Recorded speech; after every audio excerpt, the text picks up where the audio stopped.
ഇന്ന് തന്നെ ഡൗൺലോഡ് ചെയ്യൂ. കാണൂ നിങ്ങളുടെ ഫേവറേറ്റ് ഷോസ്. ഈ ലോകത്ത് എല്ലാവർക്കും ഏറ്റവും വലുത് അവരവരുടെ കാര്യങ്ങളാണ്. അതിനപ്പുറം ഒന്നുമില്ല. സ്വന്തം ചോരയ്ക്ക് മുറിവ് പറ്റുന്നവരെ മാത്രമേ ഉള്ളൂ എല്ലാവരുടെയും സ്നേഹവും സൗഹൃദവും എല്ലാം. അത് കഴിഞ്ഞ പിന്നെ ആർക്കും ആരോടും ഒരു ആത്മാർത്ഥതയും ഉണ്ടാവില്ല. അവളെന്റെ പെങ്ങളായിപ്പോയി. അവളുടെ മാനസികാവസ്ഥ കൂടി സച്ചിൻ നിന്ന് മനസ്സിലാക്കണം. ആദ്യം അവളുടെ കുഞ്ഞുപോയി, ഇനി ആകെയുള്ളത് ധനുഷ. ഇങ്ങനൊരവസ്ഥയില് ഏത് പെണ്ണ നോർമലായി പ്രതികരിക്കുക? ഇങ്ങനെ ചിന്തിക്കാനും പ്രതികരിക്കാനും തനിക്ക് കഴിയുന്നുണ്ടല്ലോ, പിന്നെ അവൾക്കെന്താ കഴിയാത്തത്? ധനുഷിനെ ഇനി ബുദ്ധിമുട്ടിക്കണ്ട. നമ്മുടെ കാര്യത്തിന് വെറുതെ എന്തിനാ ധനുഷിനെ ബലിയാടാക്കുന്നത്? ഇനി അവനും കൂടി എന്തെങ്കിലും സംഭവിച്ചു പോയാ സ്നേഹയ്ക്ക് പിന്നെ ആരാ ഉള്ള? ഇനി ഒരു കാര്യത്തിനും നമുക്ക് ധനുഷിനെ വിളിക്കണ്ട. നമ്മൾ കാരണം അവരുടെ ജീവിതത്തിൽ ഒരു പ്രശ്നം ഉണ്ടാകരുത്.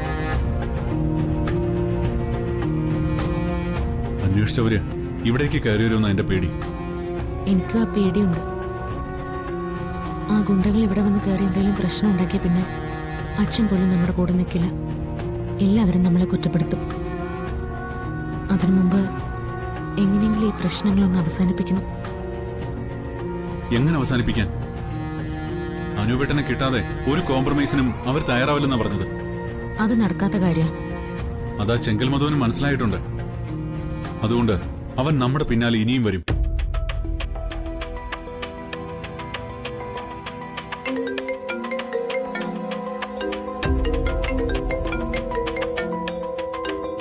അഡ്വക്കേറ്റ് കൃഷ്ണഭദ്രൻ സാറ് വിളിക്കുന്നത്.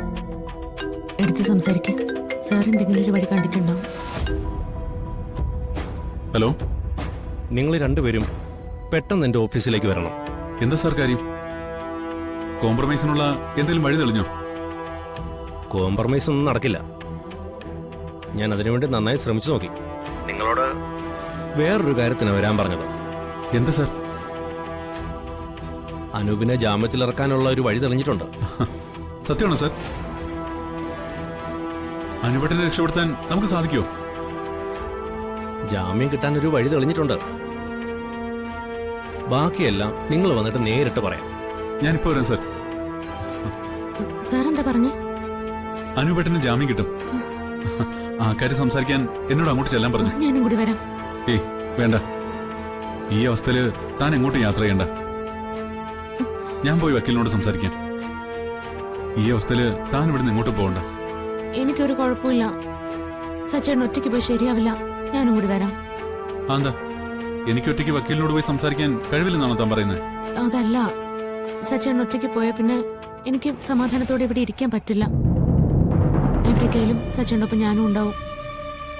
എടോ, നമ്മളിപ്പോ ഹോസ്പിറ്റലിൽ പോയി വന്നതേ ഉള്ളൂ. താൻ ആകെ ക്ഷീണിച്ചിട്ടുമുണ്ട്. ഇപ്പൊ താൻ എങ്ങോട്ടും വരണ്ട. എല്ലാം ഞാൻ വേണ്ട പോലെ ചെയ്തോളാം. ആദ്യം വക്കീലിന്റെ പ്ലാൻ എന്താണെന്നറിയണം. ഇല്ല സച്ചേട്ടാ, ഞാനും വരും. എനിക്ക് വന്നേ പറ്റൂ. താൻ ഇങ്ങനെ നിർബന്ധം പിടിക്കരുത്. നമ്മുടെ ജീവനാ തന്റെ വയറ്റിൽ, അത് മറക്കരുത്. അതുപോലെ തന്നെയല്ലേ സച്ചേട്ടാ നമുക്ക് അനൂപേട്ടനും? താൻ പറയുന്നത് ശരിയാ, പക്ഷേ ഒരു പക്ഷേയില്ല. വക്കീലിനെ കാണാൻ നമ്മൾ ഒരുമിച്ച് പോകുന്നു. അതിലൊരു മാറ്റമില്ല. സച്ചേട്ടൻ വേഗം റെഡിയാവാൻ നോക്ക്.